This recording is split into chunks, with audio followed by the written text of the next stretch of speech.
ನಮಸ್ತೆ ಬಂಧುಗಳೇ, ಗೋವಿಂದಾಸ ಅಭಿರುಚಿ GVR ಆಲ್ರೌಂಡ್ ಚಾನಲನ್ನು ಸಬ್ಸ್ಕ್ರೈಬ್ ಮಾಡ್ಕೊಳ್ಳಿ. ಹೊಸ ವಿಡಿಯೋಗಳಿಗಾಗಿ ಬೆಲ್ ಐಕನ್ನ ಪ್ರೆಸ್ ಮಾಡಿ. ಇವತ್ತಿನ ವಿಶೇಷ ನಾಗರ ಪಂಚಮಿ ಸ್ಪೆಷಲ್ ಪಂಚರಂಗಿ ಲಡ್ಡು. ಒಂದೊಂದು ಹಬ್ಬಕ್ಕೆ ಒಂದೊಂದು ಪದ್ಧತಿಯನ್ನು ನಮ್ಮ ಹಿರಿಯರು ಮಾಡ್ತಾನೆ ಬಂದಿದ್ದಾರೆ. ಅದು ಇವಾಗಲೂ ಕೂಡ ರೂಢಿಯಲ್ಲಿದೆ ಬಂಧುಗಳೇ. ಈಗ ವರ್ಕಿಂಗ್ ವುಮೆನ್ಸ್ಗೆ, ಬಿಜಿ ಮಾಮ್ಸ್ಗೆ, ಕೆಲಸಕ್ಕೆ ಹೋಗೋರಿಗೆ ಅಷ್ಟೆಲ್ಲ ಪದ್ಧತಿಯನ್ನು ಪಾಲಿಸಲಿಕ್ಕೆ ಆಗಲ್ಲ. ಅವರಿಗೋಸ್ಕರ ಈ ಒಳ್ಳೆಯ ರೆಸಿಪಿಯನ್ನು ನಾನು ಶೇರ್ ಮಾಡ್ತಾ ಇದ್ದೀನಿ. ಇವಾಗ ಎಲ್ಲಾನು ಸಪ್ರೇಟ್ ಮಾಡಬೇಕಂದ್ರೆ ದುಡ್ಡು ಜಾಸ್ತಿ ಬೇಕಾಗುತ್ತೆ, ಟೈಮ್ ಕೂಡ ಜಾಸ್ತಿ ಬೇಕಾಗುತ್ತೆ. ಈಗ ನಾ ತೋರಿಸ್ತಿರುವಂಥ ಮೆಥಡ್ನಲ್ಲಿ ಮಾಡಿದರೆ ದುಡ್ಡು ಕೂಡ ಸೇವ್ ಆಗುತ್ತೆ, ಟೈಮ್ ಕೂಡ ಸೇವ್ ಆಗುತ್ತೆ. ಬನ್ನಿ ಯಾವ ರೀತಿ ಮಾಡೋದಂತ ನೋಡೋಣ. ಮೊದಲನೇದಾಗಿ ಗ್ಯಾಸನ್ನು ಹಚ್ಚಿ ಒಂದು ಪ್ಯಾನನ್ನು ಇಟ್ಕೊಂಡೆ. ಅದರಲ್ಲಿ 1 ಕಪ್ಪಿನಷ್ಟು ಅಕ್ಕಿಯನ್ನು ಹಾಕ್ಕೊಂಡೆ. ಅಕ್ಕಿ ಲೋ ಟು ಮೀಡಿಯಂ ಫ್ಲೇಮಲ್ಲಿ ಚೆನ್ನಾಗಿ ಇದನ್ನು ಹೊಂಬಣ್ಣ ಬರಬೇಕು ಬಂಧುಗಳೇ. ಗೋಲ್ಡನ್ ಬ್ರೌನ್ ಆಗಬೇಕು ನೀಟಾಗಿ. ಇದು ಲೋ ಟು ಮೀಡಿಯಂ ಫ್ಲೇಮಲ್ಲೇ ಚೆನ್ನಾಗಿ ನಾವು ಇದನ್ನು ಹುರ್ಕೋಬೇಕಾಗತ್ತೆ. ಈಗ ನೋಡ್ರಿ ಚೆನ್ನಾಗಿ ಹುರ್ಕೊಂಡಾಯಿತು. ನಮ್ಮ ಅಕ್ಕಿ ಕೂಡ ನೋಡ್ರಿ ಬ್ರೌನ್ ಬಂದಿದೆ, ಮತ್ತು ಸೈಜ್ನಲ್ಲಿ ಕೂಡ ಚಿಕ್ಕದಾಗತ್ತೆ ಹುರಿದಾಗ. ಈಗ ಒಂದು ಪಾತ್ರೆಗೆ ಹಾಕ್ಕೊಂಡು ಅದನ್ನು ನೀಟಾಗಿ ಬಟ್ಟೆಯಿಂದ ಒರೆಸ್ಕೊಂಬಿಡಿ. ಒರೆಸ್ಕೊಂಡು ಸೆಕೆಂಡ್ದು ನಾವು ಕಡಲೆ ಬೀಜ, ಈ ಕಡಲೆ ಬೀಜನೂ ಅಷ್ಟೇ ಲೋ ಟು ಮೀಡಿಯಂ ಫ್ಲೇಮಲ್ಲೇ ಚೆನ್ನಾಗಿ ನಾವು ಗರಿ ಆಗುವವರೆಗೆ, ಹೊಂಬಣ್ಣ ಬರುವವರೆಗೆ ಹುರ್ಕೋಬೇಕು. ಇದು ಆಲ್ರೆಡಿ ನಮ್ಮ ಕಡಲೆ ಬೀಜ ಫ್ರೈ ಆದ ತಕ್ಷಣ ಹೊಟ್ಟೆ ಒಡೆಯುತ್ತೆ. ಮತ್ತು ನೋಡ್ರಿ ಇಲ್ಲೆಲ್ಲ ನಮ್ಮ ಅಲ್ಲಲ್ಲೆಲ್ಲ ಸಿಪ್ಪಿ ಕೂಡ ಬಿಚ್ಚಿಬಿಡುತ್ತೆ ಬಂಧುಗಳೇ. ಆವಾಗ ನಮ್ಮ ಕಡಲೆ ಬೀಜ ಚೆನ್ನಾಗಿ ಆಗಿದೆ ಅಂತಲೇ ಅರ್ಥ. ಈಗ ನೋಡ್ರಿ ಚೆನ್ನಾಗಿ ಫ್ರೈ ಆಯಿತು, ಕಾಣ್ತಾ ಇದೆ ಅಲ್ವಾ ನಿಮಗೆ. ಇದನ್ನು ಕೂಡ ಇವಾಗ ಇನ್ನೊಂದು ಪಾತ್ರೆಯಲ್ಲಿ ಹಾಕ್ಕೊಂಡು ಪಕ್ಕಕ್ಕೆ ಇಟ್ಕೊಳ್ಳೋಣ. ಇದು ತಣ್ಣಗಾದ ನಂತರ ಸಿಪ್ಪೆಯನ್ನು ತಗೊಂಬರ್ಬೇಕು ಬಂಧುಗಳೇ. ಪ್ರತಿ ಸಾರಿ ನಾವು ಒಂದೊಂದು ಐಟಮನ್ನು ತೆಗೆದು ನೀಟಾಗಿ ಪ್ಯಾನನ್ನು ಒರೆಸ್ಕೊಂಡು ಕ್ಲೀನ್ ಮಾಡಿಕೊಂಡು ಮತ್ತೆ ನಾವು ಬೇರೆ ಐಟಮನ್ನು ಹಾಕಬೇಕು. ಇವಾಗ ನೋಡ್ರಿ ಎಳ್ಳು, ಮೆಜರ್ಮೆಂಟಿನ ಕಪ್ಪು ಒಂದೇ ಇರಲಿ ಬಂಧುಗಳೇ. ಈ ಎಳ್ಳನ್ನು ನೋಡ್ರಿ ಜಾಸ್ತಿ ಟೈಮ್ ಬೇಕಾಗಲ್ಲ ಎಳ್ಳು ಹುರಿಲಿಕ್ಕೆ, ತುಂಬಾ ಬೇಗನೆ ಆಗುತ್ತೆ. ಇದು ನಾವು ಸ್ವಲ್ಪ ಹೈ ಮಾಡಿದರೂ ಕೂಡ ಸೀದ್ ಹೋಗುತ್ತೆ ಬಂಧುಗಳೇ. ಲೋ ಟು ಮೀಡಿಯಂ ಫ್ಲೇಮಲ್ಲೇ ಚೆನ್ನಾಗಿ ಫ್ರೈ ಮಾಡ್ಕೊಳ್ಳಿ. ಇದು ಪಟ ಅಂತ ಸ್ವಲ್ಪ ಸಿಡಿತಾ ಇದ್ದಂಗೆ ಗ್ಯಾಸ್ ಆಫ್ ಮಾಡ್ಕೊಂಬಿಡಿ. ಅದೇ ಬಿಸಿಗೆ ಚೆನ್ನಾಗಿ ದಪ್ಪ ಆಗುತ್ತೆ ನಮ್ದು ಎಳ್ಳು. ಈಗ ಎಳ್ಳು ಕೂಡ ಚೆನ್ನಾಗಿ ಫ್ರೈ ಆಯಿತು. ಅದನ್ನು ಕೂಡ ಒಂದು ತಟ್ಟೆಗೆ ತೆಗೆದಿಟ್ಕೋತಾ ಇದ್ದೀನಿ. ನಾವು ಸ್ಟೆಪ್ ಬೈ ಸ್ಟೆಪ್ ಎಲ್ಲಾನು ಹುರ್ಕೋಬೇಕು ಬಂಧುಗಳೇ. ಈಗ ನೋಡ್ರಿ ನೆಕ್ಸ್ಟು ಹುರುಗಡಲೆ. ಆಲ್ರೆಡಿ ಹುರುಗಡಲೆ ಫ್ರೈ ಆಗಿದ್ದೇ ಇರುತ್ತೆ. ಮತ್ತೆ ಒಂದು ಸಾರಿ ನಾವು ಹೀಗೆ ಸ್ವಲ್ಪ ಫ್ರೈ ಮಾಡಿಕೊಂಡು ಮಾಡೋದ್ರಿಂದ ಟೇಸ್ಟ್ ತುಂಬಾ ಚೆನ್ನಾಗಿರುತ್ತಂತ, ಅಷ್ಟೇ ಇನ್ನೇನಿಲ್ಲ. ಈಗ ನೋಡ್ರಿ ಚೆನ್ನಾಗಿ ನಮ್ಮದು ಹುರ್ಕೊಂಡು ಆಯಿತು. ಇದನ್ನು ಕೂಡ ಒಂದು ಪಾತ್ರೆಗೆ ಹಾಕ್ಕೊಂಡು ಇಟ್ಕೊಳ್ಳೋಣ.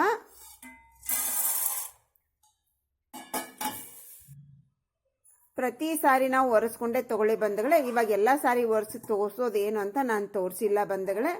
ಈಗ ನೋಡ್ರಿ ಗೋಧಿ ಹಿಟ್ಟು, ನೀವು ಗೋಧಿಯನ್ನು ಹುರಿದು ಜಿನ್ನ ಕೂಡ ಹಾಕಿಸ್ಕೋಬಹುದು ಬಂಧುಗಳೇ. ಇಲ್ಲ ಆಲ್ರೆಡಿ ನಮ್ಮ ಮನೆಯಲ್ಲಿ ಗೋಧಿ ಹಿಟ್ಟಂತೂ ಇದ್ದೇ ಇರುತ್ತೆ. ಅದನ್ನೇ ನಾವು ನೀಟಾಗಿ ಲೋ ಟು ಮೀಡಿಯಂ ಫ್ಲೇಮಲ್ಲೇ ಚೆನ್ನಾಗಿ ಇದೆ ಬ್ರೌನ್ ಕಲರ್ ಆಗಬೇಕು ಬಂಧುಗಳೇ. ಅಲ್ಲಿವರೆಗೆ ನಾವು ಹುರ್ಕೋಬೇಕು. ಇದು ಹುರಿದಂಗೆ ಏನಾಗುತ್ತೆ ಬಂಧುಗಳೇ, ಸ್ವಲ್ಪ ಜುರಿ ಆಗ್ತಾ ಬರುತ್ತೆ ನಮ್ಮ ಗೋಧಿ ಹಿಟ್ಟು. ಇದು ಚೆನ್ನಾಗಿ ನಾವು ಹುರ್ಕೋಬೇಕು ಬಂಧುಗಳೇ.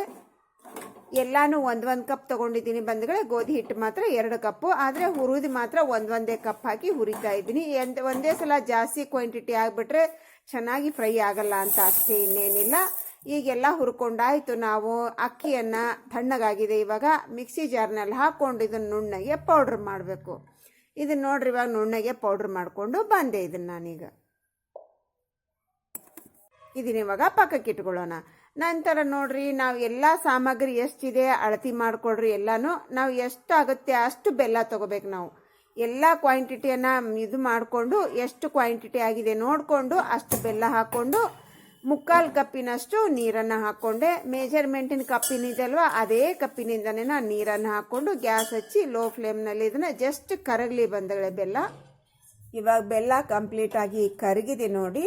ಇವಾಗ ಜಲ್ಲಡಿಯನ್ನು ತೊಳ್ಕೊಂಬಿಟ್ಟು ಇದನ್ನು ಸೋದಿಸ್ಕೊಳ್ಳೋಣ. ತೊಳೆಯೋದ್ರಿಂದ ಬೆಲ್ಲದ ಪಾಕ ನಮಗೆ ಅಂಟ್ಕೊಳ್ಳೋಂಗೂ ಇಲ್ಲ, ಮತ್ತು ಈಸಿಯಾಗಿ ಕೆಳಗಿಳಿಯುತ್ತೆ. ಗಟ್ಟಿಗಿರುತ್ತೆ ನಮ್ಮ ಪಾಕ, ಯಾಕಂದರೆ ನೀರು ಕಮ್ಮಿ ಹಾಕ್ಕೊಂಡಿದ್ದೀವಿ ನಾವು. ಅದಕ್ಕೋಸ್ಕರ ನೋಡ್ರಿ ಎಷ್ಟು ನೀಟಾಗಿ ಕೆಳಗಡೆ ಇಳಿದಿದೆ ಅಂತ. ಅದರಲ್ಲಿ ಕಡ್ಡಿ ಕಸ ಏನಾದರೂ ಇದ್ದರೆ ಮೇಲೆ ಬಂದುಬಿಡುತ್ತೆ.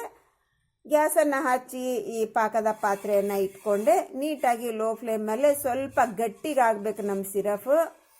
ಆಣ ಬರೋದೇನು ಬೇಕಾಗಿಲ್ಲ ಬಂಧುಗಳೇ, ಸ್ವಲ್ಪ ಗಟ್ಟಿಗಾಗಲಿ. ಇಷ್ಟು ಗಟ್ಟಿಗಾದರೆ ಸಾಕು. ಗ್ಯಾಸನ್ನು ಆಫ್ ಮಾಡ್ಕೊಂಡ್ಬಿಟ್ಟೆ.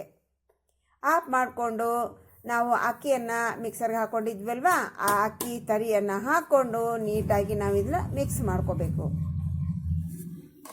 ಗ್ಯಾಸ್ ಆಫ್ ಮಾಡ್ಕೊಳ್ಳಿ ಬಂಧುಗಳೇ. ಇಲ್ಲಿ ನೋಡಿ ನಾನು ಎತ್ತಿ ಕೂಡ ತೋರಿಸ್ತಾ ಇದ್ದೀನಿ. ಆಫ್ ಮಾಡ್ಕೊಂಡ ನಂತರನೇ ಒಂದನ್ನೇ ನಾವು ಸೇರಿಸಿ ಮಿಕ್ಸ್ ಮಾಡ್ಕೊತಾನೆ ಬರಬೇಕು. ಅದು ಚೆನ್ನಾಗಿ ಮಿಕ್ಸ್ ಆದ ನಂತರ ನಾವು ಹುರಿದಿರುವಂಥ ಎಳ್ಳು ಹಾಕಿ ಮಿಕ್ಸ್ ಮಾಡ್ಕೊಳ್ಳಿ. ಅದು ಮಿಕ್ಸ್ ಆದ ನಂತರ ಹುರುಗಡಲೆ ಇದನ್ನು ಕೂಡ ಚೆನ್ನಾಗಿ ಮಿಕ್ಸ್ ಮಾಡ್ಕೊಳ್ಳಿ. ಇದು ಮಿಕ್ಸ್ ಆದ ನಂತರ ಕಡಲೆ ಬೀಜ ಹಾಕ್ಕೊಂಡು ನೀಟಾಗಿ ನಾವು ಇದನ್ನ ಮಿಕ್ಸ್ ಮಾಡ್ಕೋಬೇಕು. ಸ್ಟೆಪ್ ಬೈ ಸ್ಟೆಪ್ ನಾವು ಮಿಕ್ಸ್ ಮಾಡ್ಕೊತಾನೆ ಬರಬೇಕು. ಯಾವುದೇ ಐಟಮ್ ಹೆಚ್ಚು ಕಮ್ಮಿ ಹಾಕಿದ್ರೂ ಪರವಾಗಿಲ್ಲ ಬಂಧುಗಳೇ. ನೀವು ಅಕ್ಕಿ ಹಿಟ್ಟು ಮಾತ್ರ ಮೊದಲಿಗೆನ ಹಾಕಿ, ಮಿಕ್ಕಿದ ಐಟಮನ್ನು ಸ್ವಲ್ಪ ನೀವೇನಾದರೂ ಮಿಸ್ ಮಾಡಿಕೊಂಡು ಒಂದು ಹಿಂದೆ ಮುಂದೆ ಮಾಡಿದರೂ ಕೂಡ ಆಗುತ್ತೆ ಬಂಧುಗಳೇ. ಇಲ್ಲ ಅಂದರೆ ನಾನು ತೋರಿಸಿದ್ದೀನಲ್ಲ ವಿಡಿಯೋದಲ್ಲಿ, ಅದೇ ಪ್ರಕಾರವಾಗಿ ಸ್ಟೆಪ್ ಬೈ ಸ್ಟೆಪ್ ಹಾಕೊತಾನೆ ಬನ್ನಿ, ಚೆನ್ನಾಗಿ ಆಗುತ್ತೆ. ಇದರಲ್ಲಿ ನೋಡ್ರಿ 1.5 ಸ್ಪೂನಷ್ಟು ನಾನು ತುಪ್ಪ ಹಾಕ್ಕೊಂಡೆ. ನಿಮ್ಮ ಹತ್ರ ಇನ್ನೂ ತುಪ್ಪ ಜಾಸ್ತಿ ಇತ್ತು ಅಂದರೆ ಇನ್ನೊಂದು ಸ್ವಲ್ಪ ಜಾಸ್ತಿ ಕೂಡ ಹಾಕೋಬಹುದು. ಅಸಲು ನಿಮ್ಮ ಹತ್ರ ತುಪ್ಪನೇ ಇಲ್ಲ ಅಂದರೆ ಸ್ಕಿಪ್ ಕೂಡ ಮಾಡ್ಕೋಬಹುದು. ಸ್ವಲ್ಪ ತುಪ್ಪ ಹಾಕಿದರೆ ಚೆನ್ನಾಗಿರುತ್ತೆ. ಹಾಗೆ ಕೊಬ್ಬರಿ ತುರಿ ಕೂಡ ನಿಮ್ಮ ಇಷ್ಟಾನುಸಾರ ಎಷ್ಟನ್ನು ಹಾಕ್ಕೊಳ್ಳಿ. ಕಸಕಸಿ ಹಾಗೆ ಏಲಕ್ಕಿ ಹಾಕೊಂಡು ನೀಟಾಗಿ ಇದನ್ನ ಮಿಕ್ಸ್ ಮಾಡ್ಕೋಬೇಕು ಬಂಧುಗಳೇ. ನೋಡ್ರಿ ಇವಾಗ ಚೆನ್ನಾಗಿ ಮಿಕ್ಸ್ ಮಾಡ್ಕೋಬೇಕು. ಆಲ್ರೆಡಿ ನೋಡ್ರಿ ನಮ್ಮ 90% ನಮ್ದೆಲ್ಲಾನು ಮಿಕ್ಸ್ ಆಯಿತು. 90% ನಮ್ಮ ಹದಕ್ಕೆ ಬಂತು. ಈ ಟೈಮ್ನಲ್ಲಿ ನೋಡ್ರಿ ನಾವು ಹುರಿದಿರುವಂಥ ಗೋಧಿ ಹಿಟ್ಟಿತ್ತಲ್ವಾ, ಅದನ್ನ ಹಾಕೊಂಡು ಮಿಕ್ಸ್ ಮಾಡ್ಕೋತಾ ಇದ್ದೀನಿ. ಕೊನೆಗೆ ಹಾಕಬೇಕು ಬಂಧುಗಳೇ ಗೋಧಿ ಹಿಟ್ಟು, ಮೊದಲಿಗೆ ಹಾಕಲಿಕ್ಕೆ ಹೋಗಬೇಡಿ. ಈಗ ನಾವು ಹುರಿದಿರುವಂಥ ಗೋಧಿ ಹಿಟ್ಟನ್ನು ಹಾಕ್ಕೊಂಡು ನೀಟಾಗಿ ನಾವು ಇದನ್ನು ಮಿಕ್ಸ್ ಮಾಡ್ಕೋಬೇಕು. ಗೋಧಿ ಹಿಟ್ಟು ಹಸಿ ಉಳಿಯಬಾರ್ದು ಬಂಧುಗಳೇ. ನೀಟಾಗಿ ಅದನ್ನು ಗೋಲ್ಡನ್ ಬ್ರೌನ್ ಕಲರ್ ಬರುವಾಗೆ, ಹೊಂಬಣ್ಣ ಬರುವಾಗೆ ಹುರ್ಕೊಳ್ಳಿ. ಹುರಿಬೇಕಾದ್ರೆ ಗೋಧಿ ಹಿಟ್ಟಿಂದ ಘಮ್ ಅಂತ ವಾಸನೆ ಬರ್ತಾ ಇರುತ್ತೆ. ಆವಾಗ ನಿಮಗೆ ಗೊತ್ತಾಗುತ್ತೆ ಆಲ್ರೆಡಿ. ಆವಾಗ ಬಂದ್ ಮಾಡಿಕೊಂಡು ನೀವು ಗೋಧಿ ಹಿಟ್ಟನ್ನು ಸೇರಿಸ್ಕೊಳ್ಳಿ ಬಂಧುಗಳೇ. ಹಸಿ ಬಿಸಿಯಾಗಿ ಹುರ್ಕೊಂಡ್ರೆ ನಮ್ಮ ಈ ಉಂಡೆ ಅನ್ನೋದು ಚೆನ್ನಾಗಾಗಲ್ಲ. ಈಗ ನೋಡ್ರಿ ಚೆನ್ನಾಗಿ ಮಿಕ್ಸ್ ಮಾಡಿಕೊಂಡು ಒಂದ್ಸಾರಿ ಉಂಡೆ ಕಟ್ಟಿ ನೋಡ್ಕೊಳ್ಳಿ.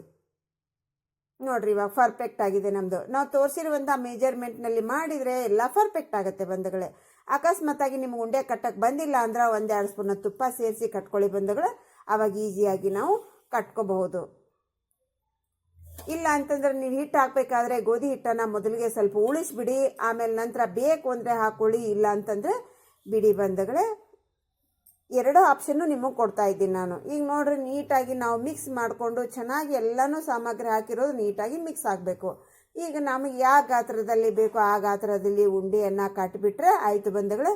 ನಮ್ಮ ಪಂಚರಂಗಿ ಲಡ್ಡು, ನಮ್ಮ ಪಂಚಮಿಯ ಸ್ಪೆಷಲ್ ರೆಡಿ ಆಗಿಬಿಡುತ್ತೆ. ಇವಾಗ ಸಖತ್ತಾಗಿದೆ ಬಂಧುಗಳೇ. ಎಷ್ಟು ಈಸಿಯಾಗಿ ಮಾಡ್ಕೋಬಹುದಲ್ವಾ. ಇದು ಎಲ್ಲ ಐಟಮು ಸಪ್ರೇಟ್ ಮಾಡಬೇಕು ಅಂದರೆ ನಮಗೆ ಎಷ್ಟೊಂದು ಟೈಮ್ ತಗೊಳುತ್ತೆ, ಹಣ ಕೂಡ ಜಾಸ್ತಿನೇ ಬೇಕಾಗುತ್ತೆ. ಈಗ ಎಲ್ಲನೂ ಒಂದೇದ್ರಲ್ಲಿ ಮಾಡೋದ್ರಿಂದ ಹಣನೂ ಉಳಿತಾಯ, ನಮಗೆ ಟೈಮ್ ಕೂಡ ಸೇವ್ ಆಗುತ್ತೆ. ನೋಡಿದ್ರಲ್ವ ಯಾವ ರೀತಿ ಮಾಡಬೇಕು ಅಂತ. ದೇವರಿಗೆ ಎಲ್ಲ ಉಂಡೆ ನೈವೇದ್ಯನೂ ಆಯಿತು, ನಾವು ಕೂಡ ಎಲ್ಲ ಉಂಡೆ ತಿಂದಂಗೂ ಆಯಿತು. ಎಷ್ಟು ಸುಲಭವಾಗಿ ಸರಳವಾದ ವಿಧಾನದಲ್ಲಿ ಕಡಿಮೆ ಖರ್ಚಿನಲ್ಲಿ ಯಾವ ರೀತಿ ಮಾಡೋದಂತ ತೋರಿಸ್ಕೊಟ್ಟಿದ್ದೀನಿ.